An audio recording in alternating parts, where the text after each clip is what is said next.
don't know, should you tell stores your zip code?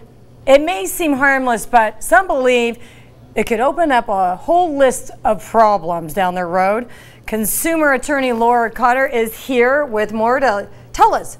Should we give away our zip codes to, I don't know, to marketers? What do you think? The plain answer from me as a consumer attorney is no, do not give it. And they're not entitled to that information. Many consumers don't know that. What about the gas station? Because it asks for your zip code all the time. That's a specific exception, and that's okay. They need that information to confirm you are who you are when you're making the transaction. But this is a different issue. When you go into the Gap or Williams and Sonoma and they ask you for your zip code, often people think, I need to give it to them. They need it in order to complete my credit card transaction, but you do not. And the problem is they're using this information to, they say, ascertain their market base. Where are our customers? Right.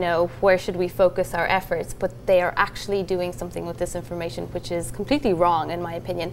They're selling it to data brokers. So they scrub the data. They take the zip code. They can do this reverse technology, and then they can use your zip code, they find your address, they find your email address, and they can mail you catalogs. They find out how many people are living there. If you're a woman in your 30s or 40s, they can find detailed information. Well, basically they bombard you with junk mail, by mail and by email, and they don't have your permission, because in the store they'll just say, can I have your zip code, and they won't actually tell you what they're going to use it for. Now, this is illegal in California. It's illegal in Massachusetts. Last year the Supreme Court said it's part of your personal information, it's against the Privacy Act, and it is absolutely not allowed. But the problem is it continues, and in many, many states it is no longer, or it's not yet illegal. The legislation hasn't caught up with it, so it's a problem. And I've actually had a personal experience with that. I made a purchase at Christmas time, maybe last year.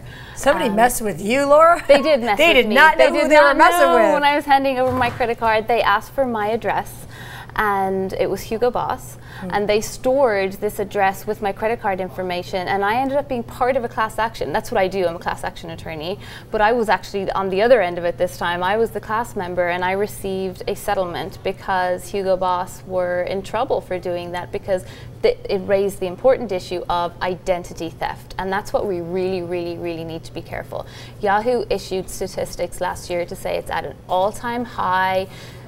Billions and billions of dollars are being stolen every year, and so companies have to be careful, because they will violate not just privacy laws, but it's almost theft and fraud, and it's leading to these issues that we need to be very, very careful. It's very easy for somebody to pull up all of our information online just using a zip code or just using our name or our email address. That, I think, as a consumer attorney, can we do something about that? Because it is too easy to find out somebody's personal background. I mean, it's way too easy. It is. Well, you might argue that it's a good thing.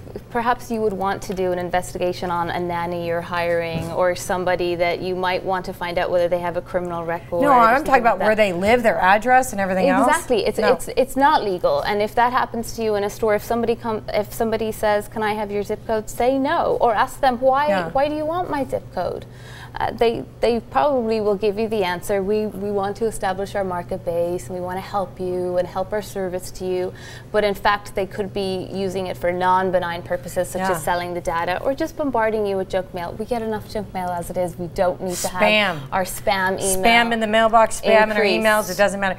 But I noticed they used to ask me all the time in every store, and I feel like they ask me less and less. So a lot of the different, like big Nordstroms or whatever, they don't ask those questions, because of course they know. They know now. They know now. There was a consumer watchdog association based here in San Diego who wrote briefs to the Supreme Court last year when this issue was being litigated, and so people or retailers are becoming more aware of this fact. But for now, if you're going out of state, be wary when you're asked for your zip code, because it's not necessarily illegal in states other than Massachusetts and California. Next time you come back, can we talk about class action suits? I get mailers all the time about I'm part of a class action suit, and I just file it. I never hear anything more. So I think a lot of people get that, and we want to know, what do we do with those notices? I can tell you. I mean, the print is so fine that I don't even bother reading. I understand, and I can tell you, don't throw it away. Don't throw it away. Because often if you're getting something in the mail, it's because someone like me is working hard so that you get this notice. But we don't have to do anything. your right? rights. We don't have to follow up. It depends. Often you have to opt into this lawsuit, and sometimes you have to opt out. Oh, so read But the it's fine really print. easy. They often send you, I'm at home drafting these, or at the office drafting these, a little postcard that would say,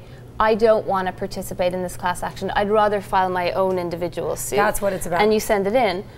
But if you don't send it in, often you are part of the class action, so it's important. You could receive a check in the mail for a few $1,000s, you never know, especially if you're an employee. I sue large corporations all of the time on behalf of employees for wage and hour violations. No, I'm an independent contractor.